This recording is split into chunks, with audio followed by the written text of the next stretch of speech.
설교 시작하죠. 여러분들 다들 잘 아시다시피 성경은 맨 처음 창세기 1장 1절에서 태초에 하나님께서 하늘과 땅을 창조하셨느니라 하는 이 장엄한 선언으로 첫 장을 엽니다. 그리고 맨 끝 요한계시록 22장 20절 22절에서 이런 것들을 증거하시는 분께서 말씀하시나니 나는 틀림없이 가노라 하시느니라. 아멘. 주 예수시여 바로 그렇게 속히 오시옵소서. 우리 주 예수 그리스도의 은혜가 너희 모두와 함께 하기를 축원하노라. 아멘. 이렇게 다시 오시겠다는 약속의 확실한 이행을 선포하고 또 선포된 대로 약속이 성취될 때까지 하나님의 은혜가 우리에게서 떠나지 않기를 기원하는 그런 위로의 말씀으로 성경의 대미를 장식합니다. 태초란 무엇일까요? 클태, 처음초. 문자 그대로 큰 처음이란 뜻입니다.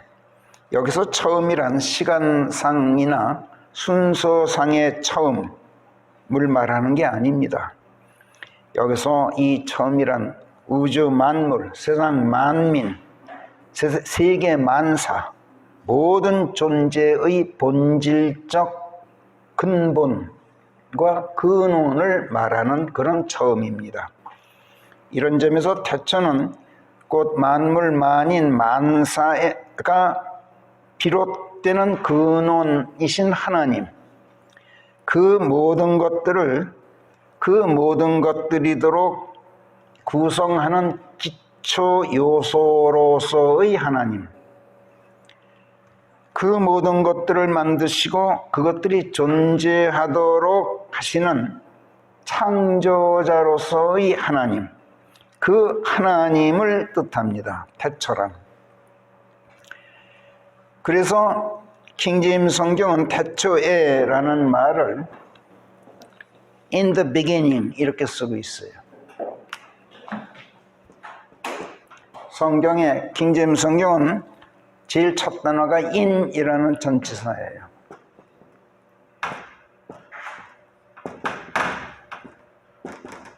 In the beginning God created the heaven and the earth.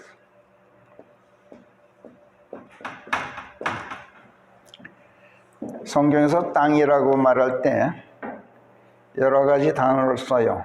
그 중에 이 earth란 말은 하늘에 대비한 말로서의 땅이고, 아까 시편 66편 제1절에서 모든 나라들아 라고 제가 옮겼는데 land, 이거는 육지, 그러니까 바다에 대응하는 또는 나라들을 말할 때 복수형으로 쓰면 대개 나라들이 됩니다. 그 다음에 또 흙이라고 할 때 흙, 이렇게 할 때는 dust라고 그러죠. 그리고 또 땅이라고 할 때 ground, 토대를 얘기할 땐 ground. 또 뭐가 있죠? soil은 성경에 안 써요. dust를 써요. dust를 씁니다. 우리 사모가 영어를 너무 잘해서 성경에 이상하게 soil은 안 나와요. dust라 그래요. 먼지. 그 다음에 country라는 게 있어요. 이것도 이제 지방, 나라. 그런데 all the lands 이렇게 말하면 모든 나라들아 이렇게 되는데, 우리말 역본들이 이것도 온 땅아 이렇게 써요. 온 땅은 the earth를 써요. 성경에서. 참고로 말씀드립니다. 자, 어쨌든 킹제임스 성경은 이 태초에라는 말을 in the beginning이라고 써요. 직역하면은 큰 처음 안에서예요. 그러니까 시간적인 처음이나 순서상의 처음을 말하는 게 아니라 하나님께서 하늘과 땅을 창조하실 때 큰 처음 안에서 창조하셨다는 거예요. 그 큰 처음이 누구라 그랬어요? 하나님 자신을 말해요. 만물 만인 만사의 근원이 되시는 분이 하나님이란 말이야. 그게 큰 처음이에요. 그러니까 하나님께서는 당신 안에서 우주 만물을 창조하셨어요. 그래서 in the beginning, at the beginning이 아니에요. 시간적인 처음이거나 또 순수상의 처음 같으면 at the beginning 그래야 맞아요. 근데 in the beginning. 그래서 사실 지금 저도 아직도 생각 중이지만 정확하게 하자면 태초 안에서 이렇게 해야 돼요. 성경 그 1장을. 근데 습관이 돼서 태초에 그냥 이렇게 하는 거예요. 또 in이라는 이 전치사는 아주 특별한 의미가 있어요. 물건을 만드는 데 쓰는 재료 또는 도구를 말할 때 in 이걸 써요. 예를 들어서 그림을 그리는데 기름 물감을 써서 유화를 그릴 때 뭐라고 말하느냐면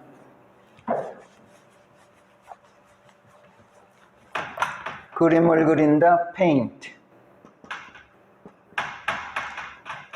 in oils 이렇게 써요. 오일을 가지고 그림을 그린다 할 때 in을 써요. 그 다음에 그 집은 나무로 지어졌다 이렇게 할 때 the house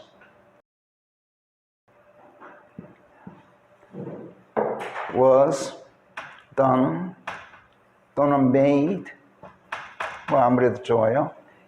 in wood 이렇게 써요. 나무로 지어졌다. in을 쓴단 말이에요.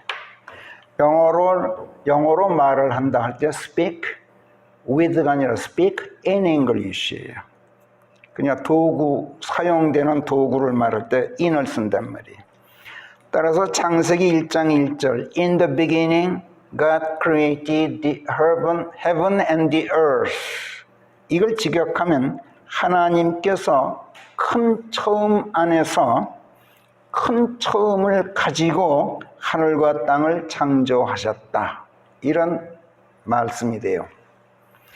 하나님께서 하늘과 땅을 창조하셨을 때 하나님 자신 말고는 다른 어떤 물질도 재료로 사용하지 않으셨고 다른 어떤 도구도 사용되지 않았으며 다른 어떤 누구도 그 창조 작업에 관여하지 않았고 다른 어떤 장소도 창조 작업에 관계되지 않은 가운데 오직 하나님 혼자서 하나님 안에서 하나님만 사용해서 하늘과 땅을 창조하셨다. 이런 얘기가 돼요. 순수하게 처음부터 끝까지 모든 것이 하나님께서 하셨을 뿐만 아니라 오직 하나님 안에서 하나님만 가지고 하늘과 땅을 창조하셨어요. 또 그 안에 있는 모든 만물들을.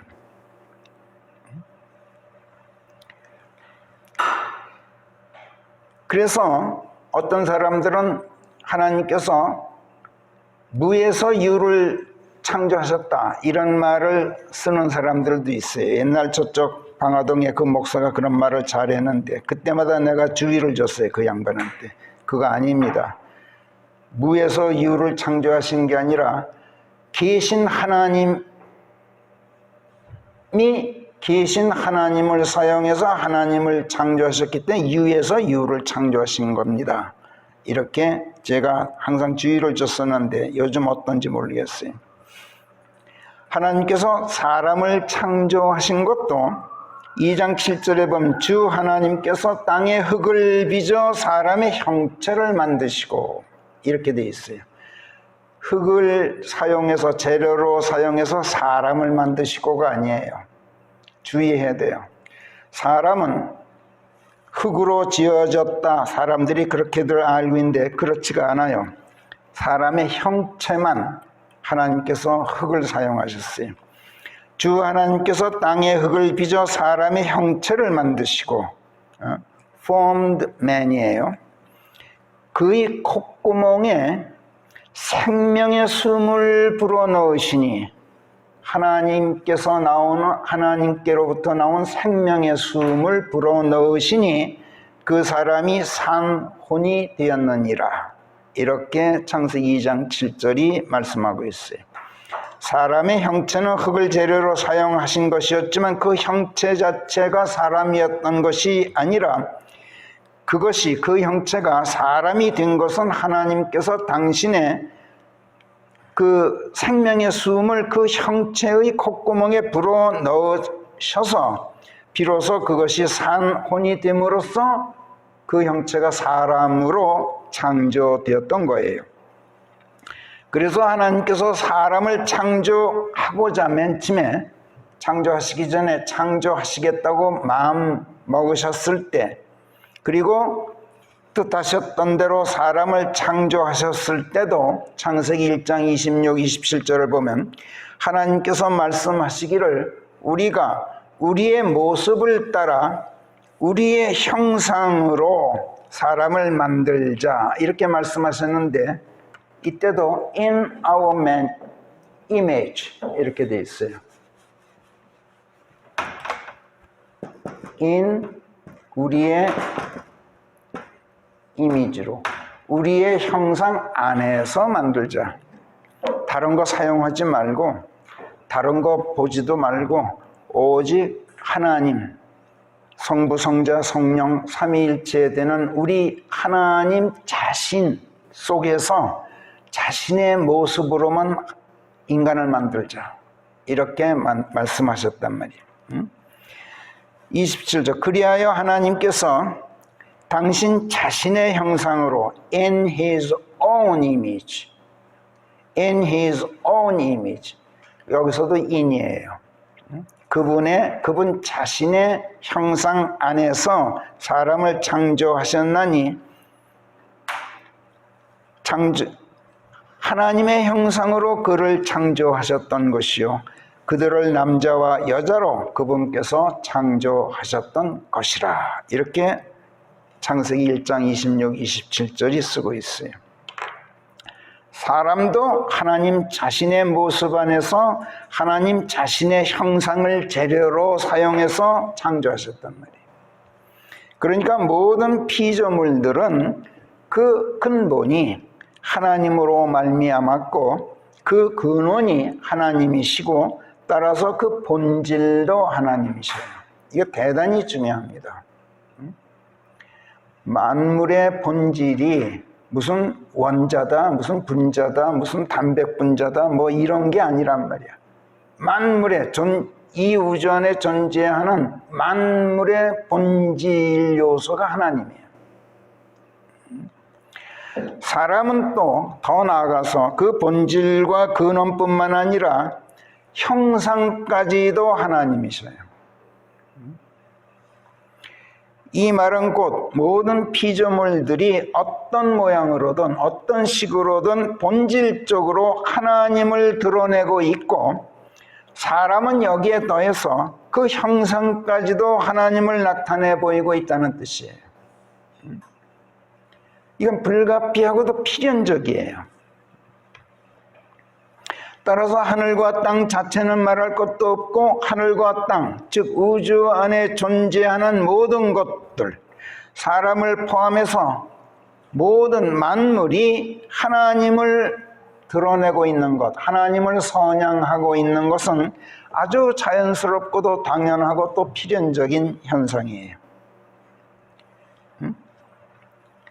따라서 어떤 피조물이건 그 본질을 자세히 들여다보면 눈에 보이지 않는 하나님이 보이고, 그분의 위대한 권능과 창조자 하나님으로서의 신격, 인격이 아니라 하나님으로서의 신격이 들여다 보인다고 성경은 말씀해요. 로마서 1장 19절 20절인데 우리 한번 같이 읽어봐요. 로마서 1장 19절부터 시작. 하나님에 대하여 알만한 것이 그들 속에 선명히 드러나 있음이니 이는 하나님께서 그것을 그들에게 보이셨기 때문이니라. 그래서 만들어진 것들을 보면 창세 때부터 그분의 보이지 않는 것들 곧 그분의 영원한 권능과 신격이 이해되는 가운데 뚜렷하게 보이느니라. 만물을 보면 하나님이 뚜렷하게 보인다는 거예요. 성령께서는 또 이것을 시편 19장에서 서두에서 1장 1절부터 4절에서 다윗으로 하여금 다음과 같이 노래하게 하셔요. 이 또한 우리 같이 읽어봐요. 19장 시편 1절부터 시작. 하늘들이 하나님의 영광을 선명히 드러내고 궁창이 주의 손으로 지으신 것들을 내보이나이다. 낮이 낮에게 입을 열어 이야기를 들려주고 밤이 밤에게 예지를 밝혀주나이다. 말도 없고 언어도 없은즉 거기서 그들의 음성이 들리지는 않나이다. 그러나 그들의 선율이 울려 퍼져 온 땅을 가로지르고 그들의 말이 세상 끝까지 일어나이다. 대단한 시예요. 난 이처럼 위대한 시를 여태 못 봤어요. 나무들이 음성을 내지는 않아요. 음성이 들리진 않아. 근데 그들의 선율이 바람에 흔들릴 때 나오는 그 선율이, 멜로디가 나뭇잎이 떨 때 나는 그 어떤 그 음악 소리 같은 그런 선율이 온 세상에 울려 퍼지면서 온 땅을 가로질러서 증언을 하고 있는데 하나님의 영광을 드러내고 있다는 거예요. 그것도 세상 끝에 이르기까지. 그건 필연이에요. 아주 자연스러운 현상이에요. 본질적으로 그 본질 요소가 하나님이시고 만드신 분이 하나님이실 뿐만 아니라 만들어진 구성 요소 자체가 하나님이시기 때문에 그래요. 그 근원 자체가 하나님이시기 때문에 할 수 없어요. 하나님을 드러내고 있지 않을 수가 없단 말이에요. 자, 그런데 여기 아주 놀라운 사실이 있어요. 아주 놀랍게도 정작 하나님 자신은 당신의 모습을 직접 드러내질 않으셔요. 하나님을 본 사람이 없어요. 하나님께서는 만물의 창조자시고 만물을 다스리시는 통치자셔요. 만물 만인의 주인이시고 만사의 주관자이실 뿐만 아니라 만물 만인 만사의 주체 그 자체이셔요. 내가 나의 주체가 아니라 하나님이 내 주체셔요. 여러분도 똑같아요. 따라서 우주와 그 안에 존재하는 그 어떤 것도 하나님을 떠나서는 설명될 수가 없어요. 그러므로 하나님께서는 모든 피조물들로부터 멀리 계신 것이 아니라 만물 위에 계시고 만물 안에 계시는 가운데 그것들 안에서 만물을 운전하고 계시고 경영하고 계시고 다스리고 제어하고 또 만물 위에 군림해 계세요. 그러므로 하나님께서는 당신 자신의 그 위대하고 영광스러운 모습을 자랑스럽게 자, 이게 나다 이렇게 드러내 보이실 법도 한데 하나님께서는 절대 그렇게 안 하시고 당신 자신을 세상에 대하여 꼭꼭 숨기고 계셔요. 이에 대해서 성령께서는 이사야서 45장 15절에서 이사야 선지자로 하여금 오 구원자이신 이스라엘의 하나님이시여 진실로 당신께서는 당신 자신을 숨기는 신이시나이다 이렇게 반복하도록 해요. 아삽은 시편 77편 16절부터 20절에서 물들이 주를 보았나이다. 오 하나님 물들이 주를 보았나이다. 그것들이 두려워하였나니 그 기품들이 또한 난리가 났었나이다. 구름들이 물을 쏟아부었나이다. 하늘들이 소리를 보냈나이다. 주의 화살들이 또한 멀리 날아갔나이다. 주의 천둥 소리가 하늘에 있었고 번갯불들이 세상을 밝혔던 것인즉 땅이 떨며 흔들렸나이다. 주의 큰 길이 바다에 있고 주의 오솔길이 큰 물 속에 있는데 주의 발자국들이 알려지지 않고 있나이다. 모세와 아론의 손으로 주께서 주의 백성을 양떼처럼 인도하셨는데 말이옵니다. 세상의 물들도 하나님을 보았죠. 기품들도 하나님을 보았죠. 구름들이 하나님을 보고 하나님의 눈빛만 보고도 물을 쏟아부었죠. 하늘들이 소리를 보냈죠. 천둥 소리를 울리고 번갯불들이 세상을 밝혔지 않습니까? 그런데 모세와 아론의 손으로 주께서 주의 백성을 양떼처럼 인도하셨는데 정작 주 하나님 당신의 모습은 보이지 않았고 당신께서 걸어가신 그 발자국은 우리 눈에 보이질 않습니다. 아삽이 이렇게 노래했어요. 따라서 물들, 기품들, 구름들, 하늘들, 번갯불들, 천둥소리, 또 모세와 아론에게서는 하나님이 엿보이시지만 정작 하나님 자신과 하나님께서 행하시는 발자국들은 철저히 숨기고 계시다는 거예요.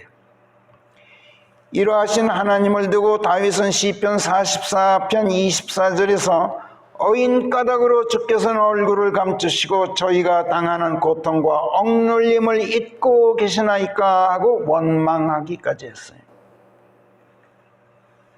이사야 선지자는 이사야서 8장 17절에서 야곱의 집에게 당신의 얼굴을 감추고 계신 주를 내가 찾아낼 것이요 눈을 떼지 않고 지켜서서 내가 그분을 주시하고 있겠노라 이렇게 단단히 다짐해요.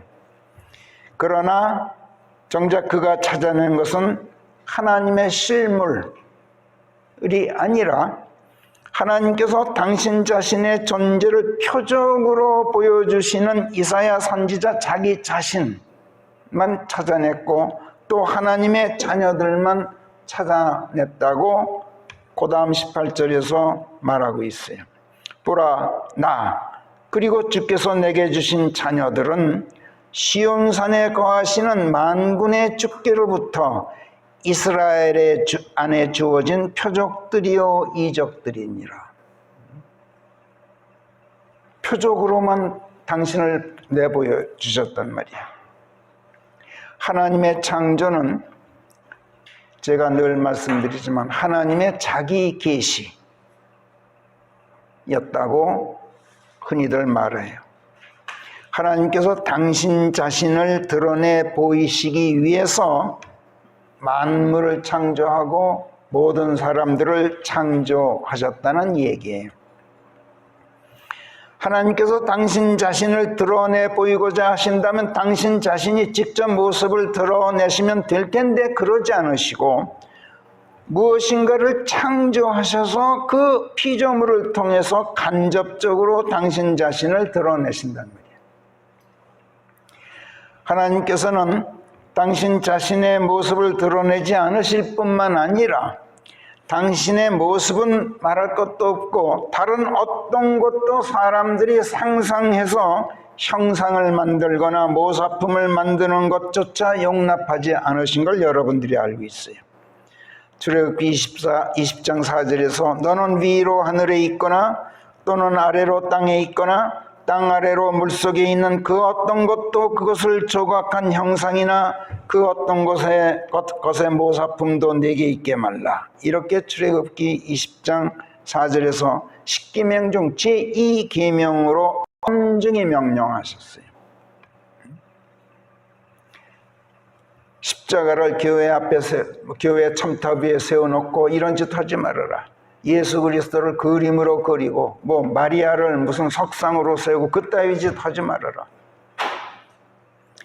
자, 그렇다면 하나님께서는 세상에 대하여 특히 사람들에게 어째서 당신 자신의 모습을 이처럼 철저히 숨기시는 것일까? 그 이유를 사도행전 17장 27절에서 사도 바울의 입으로 성령께서 밝히시죠. 사도 바울이 온통 우상들로 가득 찬 그리스의 아테네에 머물고 있을 때 하루는 마르스 언덕에서 당대의 대철학자들을 모아놓고 그들 앞에서 이렇게 설교했어요. 이는 그분께서 우리들 각자로부터 멀리 계신 것이 아니지만 사람들이 주를 찾도록 하기 위함이었은즉, 당신 자신을 나타내지 않으시는 것은 사람들이 당신을 찾으라고 숨고 계시다는 얘기예요. 나 여기 있다가 아니야. 나 어디 있니? 너 한번 찾아봐라. 그래서 숨으신다는 얘기예요. 그리고 그들이 혹시라도 그분을 더듬어 느낄 수 있을까 하여 더듬으면 그분을 찾아낼 수 있게 하셨던 것이요. 그리고 끝내 숨으시는 것이 아니라 어떻게라도 찾아보려고 더듬어 보기만 하면 찾아낼 수 있도록 하셨단 말이에요. 하나님께서는 우리들 한 사람 한 사람 곁에 계셔요. 그러나 그러시면서 당신 자신의 모습을 감추고 계신데, 그 까닭이 사람들로 하여금 당신을 찾도록 하시려고, 그래서 주변의 자연물이나 또는 주변 사람들을 자세히 관찰하면서 더듬어 보면, 또는 성경 말씀들을 탐색하면서 그 말씀들을 더듬어 보면 그것들 안에 깃들어 계신 하나님을 찾아낼 수 있도록 하시려고 당신 자신을 실물로는 감추고 계시다는 거예요. 바꿔 말해서 만물이, 특히 사람들 자신이 그들의 본질 속에 깃들어 계신 하나님을 드러내서 선양하고 있도록 하시려고, 그래서 누가 보아도 거기서 하나님을 찾아낼 수 있도록 하시려고, 하나님이 사람들이 나를 보고 나를 보는 게 아니라 내게서 하나님을 찾아볼 수 있도록 하시려고. 얼마나 놀랍습니까? 그래서 당신 자신은 모습을 감추고 계시다는 거예요. 하나님께서는 심지어 2000년 전 당신께서 이 땅에 오셨을 때도 당신 자신을 직접 드러내질 않으셨어요. 사람이 되어 오신 하나님의 아들 예수 그리스도를 통해서 당신을 나타내셨어요. 이것을 예수께서 요한복음 14장 7절에서 너희가 나를 알았다면 너희가 내 아버지 또한 알았어야 하였느니라. 그런데 그를 보았으니 이제부터는 너희가 그분을 아는 것이라. 이렇게 말씀하셨어요. 너희가 이제 나를 보았지. 그러면 하나님을 본 것이고 따라서 하나님을 알게 된 것이다. 그런데 제자들이 이 말씀을 이해하지 못했어요. 빌립이 예수님께 말씀드립니다. 주여, 저희에게 아버지를 보여주소서. 그래야 저희가 만족하겠나이다. 그러자 예수께서 말씀하셨어요. 빌립아, 내가 너희와 그렇게 오랫동안 함께 해왔는데 내가 아직도 나를 알지 못했단 말이냐. 나를 본 자를 본 것이니라. 그런데 어찌 내가 말하기를 저희에게 아버지를 보여주소서 하느냐. 내가 아버지 안에 있고 아버지께서 내 안에 계신 것을 네가 믿지 못하겠느냐. 내가 너희에게 들려주는 말씀들은 나 스스로 이야기하는 것이 아니라 내 안에 살고 계시는 아버지, 그분께서 그 일들을 행하고 계신 것이니라. 여기서도 표현이 묘하죠.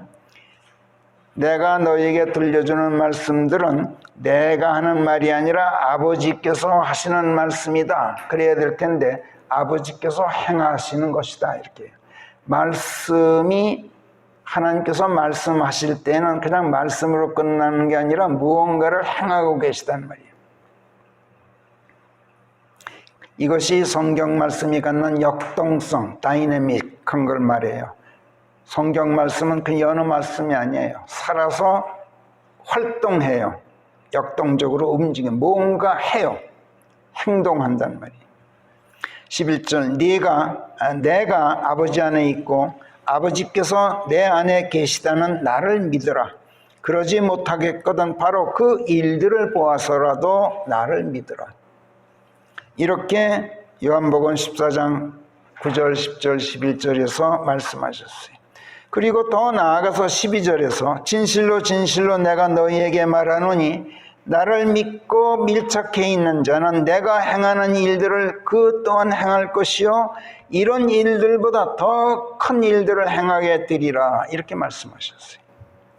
하나님께서 아들이신 예수님을 통해서 선양되어 계시고 사람들이 예수님과 한 몸이 되어 있게 되면 그 사람들 또한 하나님을 선양하고 있게 될 뿐만 아니라 예수님을 통해서 행하시는 하나님의 일들까지도 사람들이 행할 수 있게 된다는 거예요. 예수님이 한 일보다 더 큰 일들을 행하게 된다는 거예요. 예수님께서 이 땅에 오셨을 때는 겨우 11사람의 제자들, 그리고 막달라 마리아와 모친 마리아, 그리고 육친의 형제 야고보 등등 겨우 10수명 정도만 당신의 추종자로 이끄셨어요. 그리고는 그만이에요. 그런데 그분을 믿고 그분께 밀착해 있는 그리스도인들은 어떤 사람은 수십 명, 어떤 사람은 수백 명까지도 생명길로 인도하지 않습니까? 예수님보다 더 큰 일들을 행하는 거예요.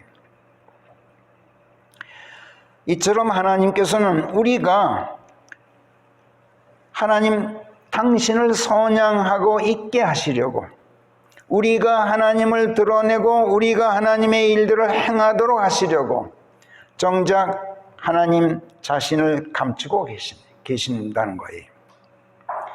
요컨대 태초이신 하나님, 큰 처음이신 하나님께서 그 큰 처음 안에서 그 큰 처음을 가지고 만물을 창조하신 그 하나님께서 사람 또한 그렇게 창조하셔서 사람의 근본이 되시고 본질이 되셨을 뿐만 아니라 형상까지도 하나님의 형상으로 지어진 사람들인데, 이 사람들이 하나님을 드러내 보이고 있도록 하시려고, 또 사람들이 하나님의 일들을 행하도록 하시려고 당신 자신을 숨기고 계시다는 거예요.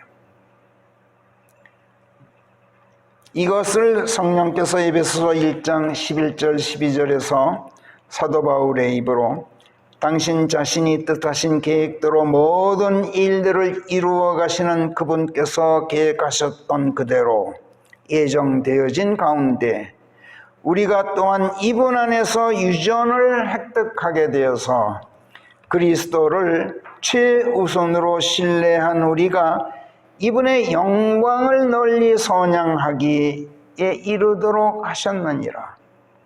우리가 사람의 씨를 받은 우리였는데 그 죄의 몸을 멸하고 하나님의 씨를 받고 하나님의 자녀로 새로 태어나게 하신 것은 그 하나님의 영광을 드러내고 있게 하시려고 그러셨다는 거예요.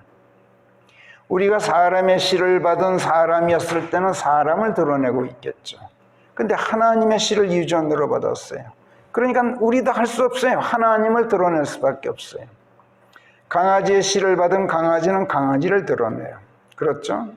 사람도 마찬가지. 근데 하나님의 씨를 받은 하나님의 자녀는 하나님을 드러내는 게 당연하잖아요. 그리고 당신은 정작 숨으셔요. 또 이어서 에베소서 1장 13, 14절에서 너희가 진리의 말씀 곧 너희 구원의 복음을 들은 후에 너희가 또한 그분을 믿고 맡겼고 너희가 또한 그분 안에서 믿은 후에 너희가 약속의 성령으로 인장이 찍히게 되어서 사두신 소유의 구속 때까지 우리는 혼은 이미 구속받았지만 죽음에서 구속되었지만 몸은 구속되지 않았죠. 그러니까 구원이 완성되지는 않았어야지. 이 소유 하나님께서 소유 사서 당신의 소유물로 삼으신 우리의 몸이 구속될 때까지 성령께서 우리 유전의 보증이 되어 계신즉 이 몸 안에는 하나님의 씨가 들어있는 몸이다. 인간의 몸이 아니라 이제 하나님의 자녀의 몸이다 라는 성부, 성자, 성령의 삼위일체신 하나님을 우리가 온전히 드러내서 그분을 선양하고 있게 하시기 위함이었다라는 것이 바로 지금 우리가 살펴본 에베소서 1장 11, 12, 13절 말씀이에요. 우리말 역본들은 이걸 내용을 전혀 이렇게 살려놓지 않았어요. 암만 읽어도 무슨 뜻인지 모르게 해놨어요. 그래서 하나님께서 당신 자신을 숨기셨는데 그런데 인간이 하나님의 이 숭고한 목적을 헤아리지 않을 뿐만 아니라 자신들의 정욕을 채우려는 탐욕 때문에 하나님의 이 뜻을 거역하고 전혀 선양하지 않고 패역의 길에 들어섰다고 하나님께서 탄식을 하셔요. 성경에 보면. 그리고 이것이 원망스럽고 분노를 일으켜서 하나님께서 진노하셔서 더더욱 그들에게서 당신 자신을 감추셨는데 이것은 사람들을 통해서 당신을 드러내고자 하신 목적과는 전혀 다르게 인간의 그런 반역적인 인간들에게서 아주 떨어져 계시려고 그래서 그런 인간들이 하나님의 도우심을 일체 받지 못하게 하시려는 응징적인 의미에서 또 당신 자신을 감추셨어요. 그런데 하나님께서 그렇게 하셨더니 사람들이 어떻게 했어요? 회개하지는 않고 한층 더 좋아라고 패역의 길로 계속 나아갔다고 하나님께서 탄식하시면서 이사야서 57장 17절에서 이렇게 말씀하셔요. 사실은 그의 탐욕에서 나온 패역 때문에 내가 노하여 그를 쳤나니 내가 분노하여 나를 감추었다니 당신 자신을 감추신 것을 치신 것으로 말씀하셔요. 나를 매로 치시는 게 아니라 하나님께서 내게서 얼굴을 감추시면 그것이 나를 치신 거란 말이에요. 그랬더니 그가 고집스럽게 지 마음 내키는 길로 계속 나아갔느니라. 이렇게 탄식하셔요. 그러나 그럼에도 불구하고 하나님께서는 이런 인간을 저버리지 않으시고 그들을 치유하시겠다고 이사야서 57장 17절에 이어서 18절 19절에서 이렇게 다짐하셔요. 우리 같이 한번 읽어요. 이사야서 57장 18절부터 시작. 내가 그의 길들을 보았은즉 내가 그를 치유하고 그를 또한 인도하여 그를 위하여 애곡해준 자들에게 위로를 들려주리라. 입술의 열매는 내가 창조하나니 멀리 떨어져 있는 자에게 평강 가까이 있는 자에게 평강이 있으라. 내가 그를 치유하리라 주가 말하노라. 참 무던하셔. 하나님께서도 인간이 그렇게 반역적으로 패역의 길로 갔는데도 내가 치유해야지, 내가 회복해 줘야지. 하나님께서 그러신단 말이에요. 자, 그런데 여기 이사야서 57장 19절에서 입술의 열매는 내가 창조하나니 이렇게 말씀하셔요. 이게 무슨 뜻일까요? 입술의 열매, 입술의 열매란 쉬운 말 뜻이에요. 입술을 움직여서 소리내어 말을 하면 그게 입술의 열매야. 입술을 꼭 닫고 있으면 열매가 없어요. 하나님께서 인간에게 입술을 주신 것은 그 입술을 움직여서 무엇인가 말을 하도록, 열매를 맺도록 하시려고 입술을 주셨단 말이야. 그런데 그 입술의 열매는 내가 창조한다 이렇게 말씀하셨어요. 입술을 움직여서 무엇인가를 소리내어 말하면 그것이 입술의 열매인데, 그렇다면 하나님께서 바라시는 입술의 열매는 무엇일까? 그리고 사람들이 입술을 움직여 무엇을 소리내어 말하기를 바라시고 그들의 입술의 열매를 하나님께서 창조하고자 하실까? 바로 그 답을 오늘의 본문 시편 66편에서 성령께서 밝히셔요. 서두에서 이렇게 말씀하셨죠. 시편 66편으로 다시 한번 여러분들 가보세요. 제가 읽겠습니다. 너희들 모든 나라들아 하나님께 환호하여라. 하나님께 시끄러운 소리를 내질러라. 이렇게 되어 있어요. 직역하면 noise라고 되어 있어요. 요란한 소리를 내어라. 그러니까 큰 소리로 환호해라. 2절 그분의 이름의 존귀 영광을 소리쳐 노래하여. 입술을 닫고 있지 말아라. 소리 좀 내라. 그분의 상찬되심이, 그분의 칭송되시고 찬양되시는 그 소리가 장중하도록 하여라. 장엄하고도 아주 무게 있는 소리로 온 세상에 퍼져나가게 해라. 그리고 3절 하나님께 말씀드릴지니 주께서 이 일들을 행하실 때 주께서는 어찌 이리도 경외감을 갖게 하시는지요. 주의 크신 권능으로 말미암아 주의 원수들이 자신들을 주께 복종시키게 되리이다 하고 말씀드려라. 가만히 있지 말고 좀 하나님께 말씀드려라. 이미 구원받고 하나님의 사람들이 된 우리가 우리의 근원이신 하나님, 근본 되시는 우리 하나님을 선양하는 데에는 구태여 말로 표현하거나 노래로 나타내지 않아도 돼요. 우리는 다만 로마서 13장 14절이 너희는 오직 주 예수 그리스도를 입으라 이렇게 명령하는 대로 예수 그리스도를 입고 있기만 하면 돼요. 구태여 뭐라고 떠들고 입으로 찬송하고 막 그냥 야단치지 않고 가만히 있어도 우리는 하나님을 선양하는데 전혀 부족함이 없어요. 그래서 우리가 하나님을 선양하는 데에는 갈라디아서 5장 22절 23절에서 말씀하는 그 유명한 말씀, 사랑이라는 성령의 열매만으로도 충분해요. 성령의 열매는 사랑인즉 곧 기쁨과 화평과 오래 참음과 정중함과 선함과 믿음이요 온유와 절제니. 성령의 열매는 사랑인데 사랑은 곧 기쁨이 사랑이고 화평이 사랑이고 오래 참음과 정중함과 선함이 사랑이고 믿음이 사랑이고 온유와 절제가 사랑이라는 거예요.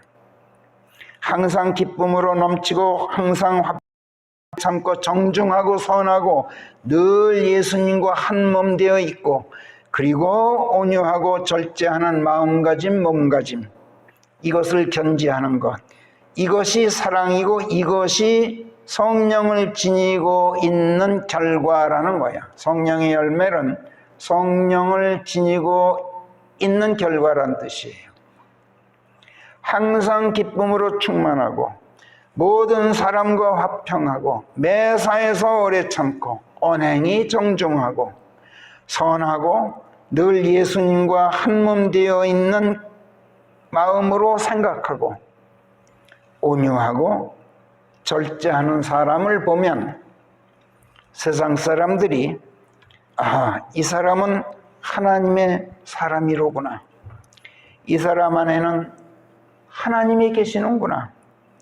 이렇게 충성하게 되는 법이에요. 그래서 이 사람은 구태여 입으로 하나님을 선전하지 않아도 예수 그리스도를 증거하지 않아도 말없이 하나님을 드러내 보이고 있는 거예요. 이런 사람은 고린도전서 13장 1, 2절이 말씀하는 바 사람들의 언어나 천사들의 언어로 말하지 않고 그냥 잠자코 있어도 요란하게 꽹과리 두드리고 징을 치고 야단법석 치지 않아도 또 무슨 예언의 은사가 있네, 치유의 은사가 있네, 하나님의 신비를 이해하는 무슨 예지를 받았네, 계시를 받았네, 어쩌고 저쩌고 떠들고 다니면서 병자를 치유한다, 미래를 예언한다, 예수님이 언제 오신다, 어쩌고 저쩌고 하지 않아도 또 가난한 자들을 위해서 가진 재산 내놓고 서울역 광장에 밥솥 걸어놓고 된장국 끓여놓고 노숙자들 밥 퍼먹인다고 거드름 피지 않아도 그냥 일상 중에 그냥 매사에서 은인자중하고 사람들을 대하는 태도가 다정하고 또 누구를 시기하는 법 없고 자신을 뽐내서 으스대지 않고 무례하지 않고 제것 챙기느라고 혈안이 되는 법 없고 쉽게 성내지 않고 악을 생각하지 않고 폐역 안에서 즐거워하지 않고 오직 진리 안에서 즐거워하고 또 모든 것을 감내하고 모든 것을 수용하고 모든 것을 소망하고 모든 것을 참고 견디면서 고요한 가운데 조용한 삶을 사는 것만으로도 우리 그리스도인들은 하나님의 영화로우심과 그분의 자비로우심과 은혜로우심을 선양하고 또 그리스도의 사랑과 성령 하나님의 권능을 말없이 드러내게 돼요. 사실은 이것이 하나님을 드러내는 가장 적극적이고도 가장 강력하고 또 가장 효과적인 방법이에요. 옆집 사람한테 예수 믿고 구원받으세요 이러면 그 사람이 콧방귀 끼는데 그런 말 안 하고 조용히 살고 있는데도 나를 보고 옆집 사람이 하나님 생명길에 들어서게 돼요. 예수님을 구주로 영접하게 돼요. 훨씬 적극적이에요. 이같이 말없는 사람의 내적 마음가짐으로 하나님이 선양되시고 그 온유하고 절제된 몸가짐으로 그리스도께서 드러나셔요. 은은히 풍기는 고요한 사랑, 또 모든 것을 감내하고 수용하는 그 다정하고 참을성 있는 그 인정을 통해서 성령 하나님의 보이지 않는 권능이 눈에 엿보일 때, 이럴 때 세상 사람들이 하나님께 관심을 갖기 시작해요. 그리고 그분을 흠모하게 돼요. 참 하나님이란 분이 참 대단한 분일세, 이런 생각을 해요. 그리고 찾게 돼요, 하나님을. 그리고 이런 우리를 보고 하나님을 흠모하게 된 세상 사람들은 정작 우리는 말없이 고요하고 조용하게 하나님을 은은히 드러내고 있는데 그들은 모든 나라, 모든 백성이 하나님의 존귀 영광을 소리쳐 노래하고 그분의 말씀들에 환호하면서 장중한 소리로 상찬하고 노래하고 찬양하고, 그리고 하나님께서는 어쩌면 이리도 경이로우십니까? 어찌면 이렇게 오묘하고 신비롭게 만사를 행하십니까?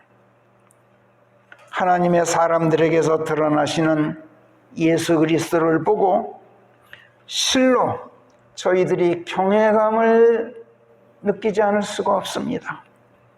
이렇게 하나님께 말씀드린다는 거예요. 세상 사람들이. 우리는 가만히 있는데. 그래서 하나님께서는 당신을 숨기고 계셔요. 하나님의 이 크신 권능이 하나님의 모든 원수들을 복종시킬 것입니다. 이렇게 그들이 말씀해요. 우리는 말하지 않고 있는데도. 그래서 하나님께서 친히 당신 자신을 드러내지 않으시는 거예요. 아까 앞에서 보았듯이 성령께서 갈라디아서 5장 22, 23절에서 사도 바울의 입으로 성령의 열매를 언급하신 다음에 24절에서 뭐라고 말씀하시는지 아세요? 24절, 그 21절이라고 잘못 찍힌 것 같은데 갈라디아서 5장 24절 같이 읽어봐요. 시작. 그래서 그리스도의 사람들은 육신을 십자가형에 처하여 성정과 정욕을 죽여버렸느니라. 이렇게 말씀하셔요. 성령의 열매를 가진 사람은 육신이 없어요. 죽여버렸어요. 십자가형에 처해버렸어요. 그래서 우리 그리스도인들은 육신으로는 할 수 있는 일이 없어요. 원칙적으로. 그리스도인이 육신으로 할 수 있는 일은 딱 한 가지가 있어요.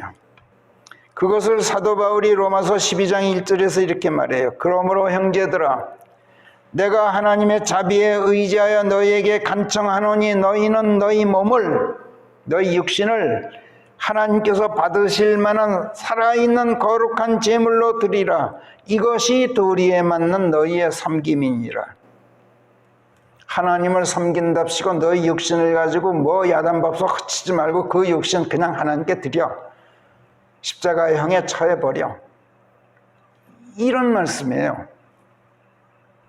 육신을 산채로 십자가형에 처해서 하나님께 제물로 드리는 일, 즉 육신을 죽여 없애는 일, 이게 그리스도의 사람이 육신으로 할 수 있는 유일한 일이에요. 그러면 세상 사람들이 그들에게서 선양되시는 하나님을 보게 돼요. 그리고 하나님을 경배하고 그분을 칭송하며 소리내어서 노래하게 돼요. 꿈 같은 얘기죠. 그런데 언제 그렇게 되어도 반드시 그렇게 된다는 것이 성경의 약속이에요. 언제 그렇게 될까요? 시편 66편에서 셀라라는 말씀이 나와요. 셀라라는 말씀이 나올 때는 대환란 시대로 그 말씀이 옮겨간다 그랬죠. 성경은 대환란 시대에 가서는 반드시 그렇게 될 것을 예고해요.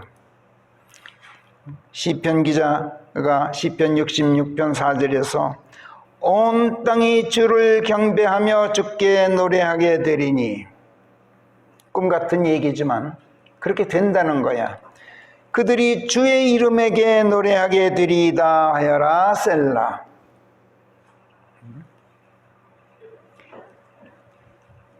바로 이 셀라라는 말에서 이것이 대환란 때 반드시 일어나게 될 일이라는 것을 우리가 알죠. 지금은 하나님께 등을 돌리고 있는 사람들이에요. 그렇지만 그날에는 우리가 아니라 그들이 몸소 나서서 하나님의 일들을 와서 볼지니 그분께서 사람의 자식들을 향하여 행하실 때 그분께서 얼마나 경외로우신지를 와서 보아라.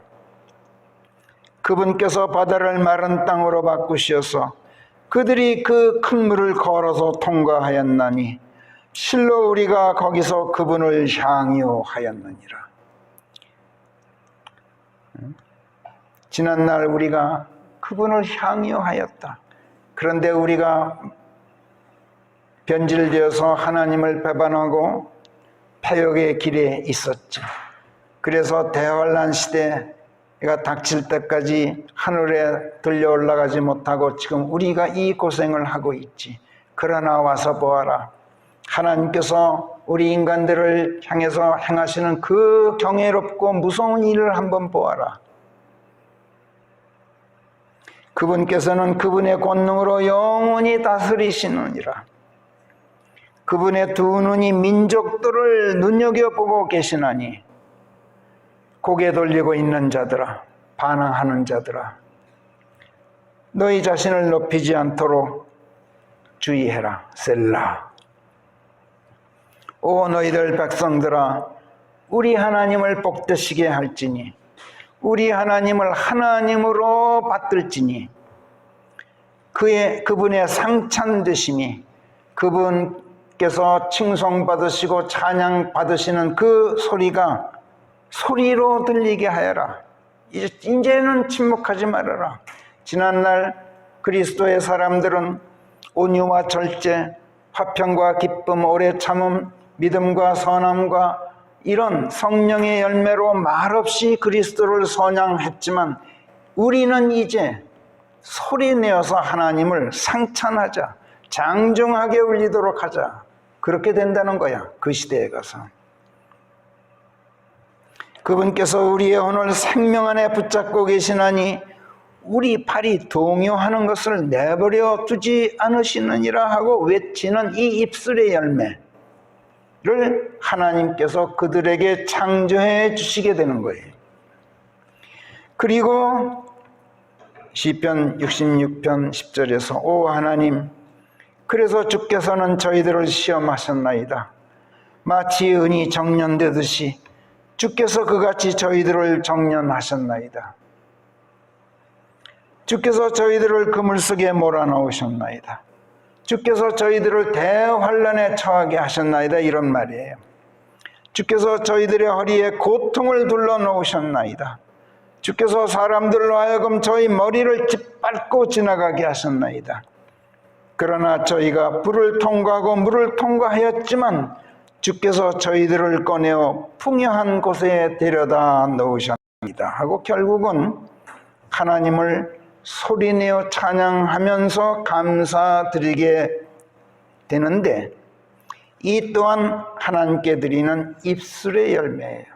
하나님께서 그렇게 만드시겠다는 거예요. 입술의 열매를 내가 창조하겠다 그러셨어요. 그리고 13절 제가 번제물 들고 주의 전으로 들어가 제가 서원했던 것을 주께 갚겠나니 제가 고난 중에 제 입술이 소리내어 말씀드렸고 제 입이 말씀드렸던 것을 갚겠나이다. 살찐 것들을 불에 태운 희생제물들을 제가 주께 드리겠사오니 수량을 태워 향을 올리겠나이다. 염소들과 함께 황소들을 제가 드리겠나이다. 셀라 하고 다짐하게 돼요. 살찐 것들을 불에 태운 희생제물을 제가 주께 드리겠습니다. 수량을 태워 향을 올리겠습니다. 염소들과 함께 황소들을 제가 드리겠습니다 하는 건 뭐냐 하면 이 완악하고 고집세고 거칠고 반항적이고 반역적인 저 자신 이 몸뚱아리 다 불에 태워서 없애겠습니다. 그리고 향을 드리겠습니다. 제 영과 혼을 드리겠습니다. 대환란 시대에 드디어 그 사람들이 이제 깨닫게 되는 거예요. 우리는 이미 하늘에 올라가 있어요. 이때. 그리고 자기들끼리 그들이 하나님을 경외하는 너희 모든 자들아 와서 들으라. 내 혼을 위해 그분께서 행하신 것을 내가 선포하리라. 내가 내 입으로 그분에게 외쳤나니 그분께서 내 혀로 상찬되셨느니라. 내 혀가 내 입이 다 하나님을 찬양하고 칭송했느니라. 내가 만약 내 마음속에서 패역을 생각하고 있다면 주께서 나를 들으려 하지 않으시리라. 내 말을 들으려 하지 않으시리라가 아니라 나를 들으려 하지 않으시리라. 하나님께서는 내 말만 들으시는 분이 아니야. 내 모든 것을 들으셔. 내 심장 맥박 소리도 들으시고 내 숨소리도 들으시고 내 마음의 소리도 들으셔요. 소리 나지 않는. 그래서 나를 들으신다라고 표현해요. 하나님께서는 나의 모든 것을 듣고 계셔요. 구태여 말하지 않아도 듣고 계셔요. 그것을 나를 들으시느니라 이렇게 표현했던 거예요. 그러나 하나님께서는 진실로 나를 들으셨나니 내 기도 소리를 그분께서 주의해 들으셨느니라. 소리내어 기도할 수도 있고 골방에 들어가서 속삭일 수도 있고 혼자 마음속으로 기도할 수도 있겠죠. 그런데 하나님께서는 어텐티브해요. 한마디도 빼놓지 않고 귀를 기울이고 계셔요. 이렇게 그들이 큰 소리로 간증하게 될 텐데 이것이 또한 하나님께서 창조하시는 입술의 열매인 거예요.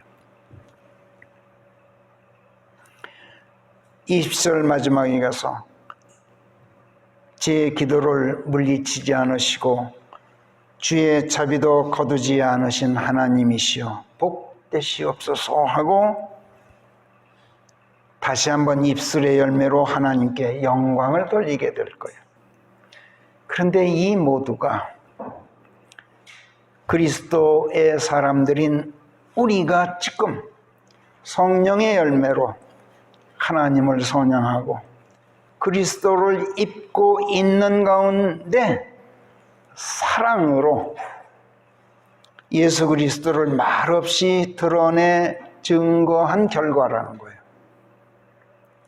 그래서 하나님께서는 가만히 계셔요. 숨어 계셔요. 바로 그러라고 하나님께서 당신 자신을 몸소 드러내지 않으시는 거예요. 여러분, 우리 하나님을 배신하지 말아요. 기도하겠습니다. 우주 만물의 근원신 하나님 아버지, 창조자시고 경륜자이시며 주관자이시고 또 통치자이신 만물 만인의 주인이시건만 아버지 자신을 몸소 드러내지 않으시는 그 기쁘신 뜻을 오늘 저에게 밝혀주신 것을 감사합니다. 아버지 하나님의 씨를 유전으로 주시어서 하나님의 사람들로 복되게 해주신 저희들이 아버지 하나님을 선양하지 않는다면 이것이야말로 배은망덕한 것이고 이것이야말로 배신인 것을 저희가 이제 익히 깨달았사오니 하나님, 저희에게 입혀주신 우리 주 예수 그리스도 그분을 저희가 어떤 일이 있어도 벗어버리지 않도록 단단히 지켜주시고 어떻게 해서든 성령의 열매를 맺어서 기쁨과 오래 참음과 화평과 정중함과 믿음과 선함 그리고 온유와 절제로 사랑이신 하나님을 고요한 중에도 모자람 없이 선양하고 있도록 인도해 주시옵소서.